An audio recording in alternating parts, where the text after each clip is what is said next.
Sio kila aliyeshindwa vita ya kutimiza malengo yake kwamba alikuwa na uwezo mdogo. Wapo watu wengi ambao walikuwa na uwezo mkubwa sana wa kupambana kutimiza malengo yao, lakini ndoto zao zilikatizwa.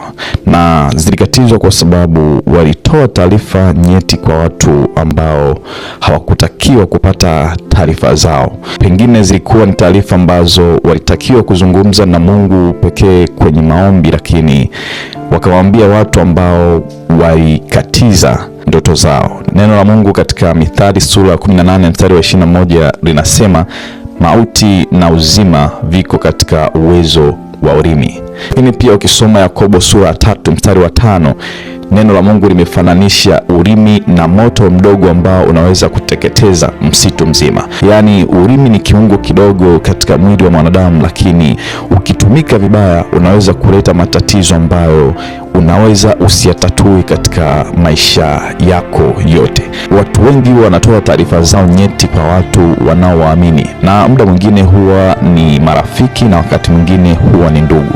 Wanasahau kwamba hata Yusufu alitoa taarifa zake nyeti kwa ndugu zake akiwa naamini watamuunga mkono na kumsapoti kwa sababu walikuwa ni ndugu zake, lakini wakafanya majaribio ya kukatiza ndoto zake. Na Samson alitoa taarifa zake kwa Delila ambaye alikuwa ni mpenzi wake, akiwa naamini kwamba ilikuwa ni sehemu salama sana kiasi kwamba asingeweza kupata athari yoyote, lakini ikawa chanzo cha anguko lake. Wakati mwingine unapotoa taarifa zako nyeti kwa wale watu unaowaamini, kumbuka mambo yafuatayo. Moja, adui yako wa kesho kwa asilimia kubwa sana huwa ni rafiki yako wa leo.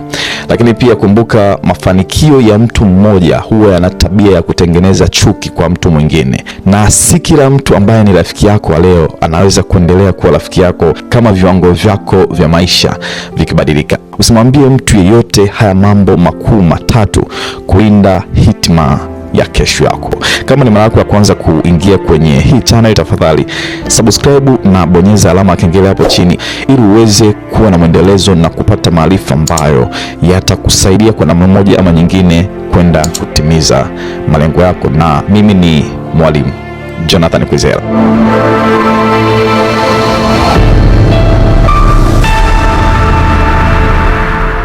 Kitu cha kwanza ambacho hutakiwi kumwambia mtu yeyote katika maisha yako ni maono ya kesho yako. Zipo njia tofauti tofauti ambazo Mungu anaweza kuzitumia kudhihirisha kesho yako kwako.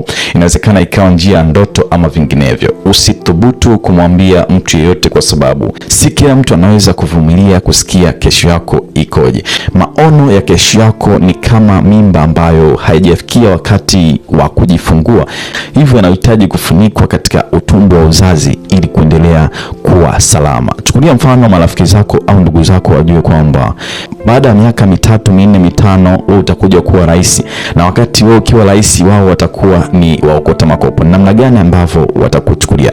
Na watu wanaobeba maono makubwa katika maisha yao huwa wanapitia vita kali sana, kwa sababu sehemu wanapoelekea ni sehemu ambapo kila mtu alitamani awe katika nafasi hiyo, na katika hiyo sehemu kuna maslahi makubwa ya watu wengi. Kwa maana hiyo watu huwa wanatamani kuangamiza wakiwa bado wadogo, kabla hawajapata nguvu na ukomavu wa kuweza kuwashinda. Ndio maana hata Yusufu ndugu zake walimfanyia majaribio ya kumpoteza akiwa bado mdogo, kabla hajapata nguvu ya kuwashinda. Ndio maana hata Musa alifichwa dhidi ya Farao akiwa bado mchanga. Ndio maana hata Yesu alifichwa dhidi ya Herode akiwa bado mchanga. Wapo watu watajaribu kuja kukudodosa ili waweze kujua una mipango gani na kesho yako. Watakwambia unajiona wapi baada ya miaka kadhaa ijayo. Waambie mnashauri nini. Sikiliza ushauri wao, waahidi kufanyia kazi, kwa sababu si kila jibu sahihi unaweza kumpatia mtu kwamba ni salama katika hitima yako. Namba 2, usithubutu kuambia watu taarifa zako na hali yako ya kiuchumi. Moja ya kitu ambacho kinasababisha migogoro mikubwa sana katika marafiki, ndugu, jamaa, wakati mwingine mataifa kwa mataifa, ni vita ya kiuchumi. Wapo watu ambao wakijua unaingiza kiasi gani, kwa muda gani, namna gani unavyoweka akiba yako, inaonyesha kwamba wewe kesho utakuja kuwa mtu hatari sana kiuchumi. Kwa hiyo wanakuwekea mazingira magumu ambayo yanaweza kusababisha usiendelee kupata hiyo flow ya kipato chako, na wakati mwingine wanatengeneza utegemezi awali kabisa uchumi wako kabla haujakomaa, na ukishindwa kutekeleza kile wanachokihitaji wanakutengenezea vita ya mapema sana kabla ya ukomavu wako. Na kitu kingine unachotakiwa kutambua cha muhimu ni kwamba adui yako akifahamu hali yako ya kiuchumi, huwa ni rahisi sana kupambana na wewe, kwa sababu anajua ni kipi unaweza ukapata na kipi huwezi ukapata. Kwa hiyo ni rahisi sana kujipanga kwenye vita yake na wewe, kwa sababu anajua ni silaha gani unaweza ukapata na ni silaha gani huwezi kuipata kulingana na hali yako ya uchumi. Ukisoma Wafalme wa Pili sura ya 20 mstari wa 12 mpaka wa 19, tunamwona mfalme Hezekia akipata matatizo kwa sababu ya kutoa taarifa zake za kiuchumi. Mfalme Hezekia anaugua kwa muda mrefu na Mungu anampa taarifa kupitia nabii Isaya akimwambia kwamba hatopona bali atakufa. Lakini kwa kuwa Hezekia alikuwa na matendo mazuri mbele za Mungu, akampigia Mungu magoti akamwomba amponye, na Mungu akamwambia atamponya na kumwongeza miaka 15 mbele. Ndipo taarifa za kupona kwa Hezekia zikaanza kutapakaa, zikamfikia mfalme wa Babeli Merodaki Baladani kwamba Hezekia anataka kupona. Mfalme Merodaki Baladani akatuma wajumbe kuja kumletea zawadi Hezekia, na walipofika, neno la Mungu linatuambia Hezekia akawaonyesha kila kitu alichokuwa nacho. Baada ya kuondoka wageni wale, nabii Isaya akaja akamuuliza Hezekia, wale walikuwa kina nani na wametoka wapi? Akamwambia wametoka Babeli. Akamuuliza tena, wameona nini hapa ndani kwako? Akamwambia nimewaonyesha kila kitu nilicho nacho. Nabii Isaya akamwambia, chochote ulicho nacho, ulicholithishwa na babu zako na baba zako na hata watoto wako ulionao, wote watatawaliwa na Babeli. Na haikupita muda akafariki. Ni hatari sana kupambana na adui ambaye anajua uwezo wako wa kiuchumi. Namba 3, usiwe mtu mwepesi kuambia watu kuhusiana na madhaifu yako. Kumbuka, kila jasiri yeyote huwa ana upande wa pili ambapo ana madhaifu. Sasa watu wengi ukiwa karibu nao na wakakuamini, huwa wanakuambia kila kitu na hata yale madhaifu yao. Na kumbuka, nimekuambia adui yako wa kesho asilimia kubwa ni rafiki yako wa leo. Atakapojua madhaifu yako, itakuwa ni rahisi sana kupambana na wewe kesho. Na hicho ndicho kilichomwangamiza Samsoni.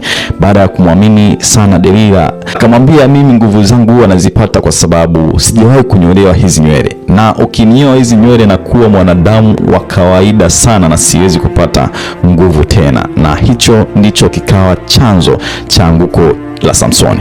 Kuwa makini sana na mtu unayemwambia madhaifu yako. Pengine ni madhaifu katika biashara yako, pengine ni madhaifu katika kipaji chako, au ni madhaifu katika eneo lolote ambalo unahisi linakutengenezea kesho yako.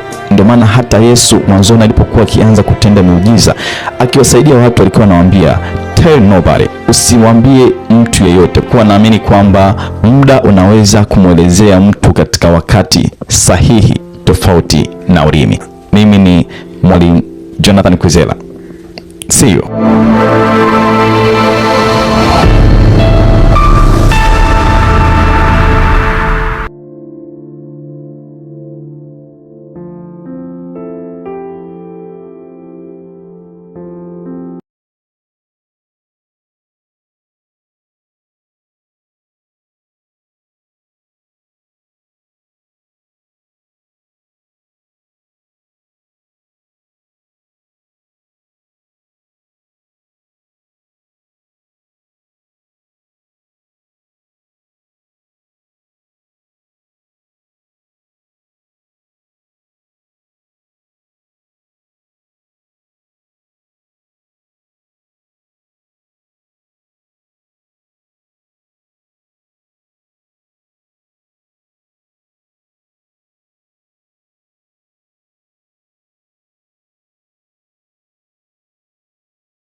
you.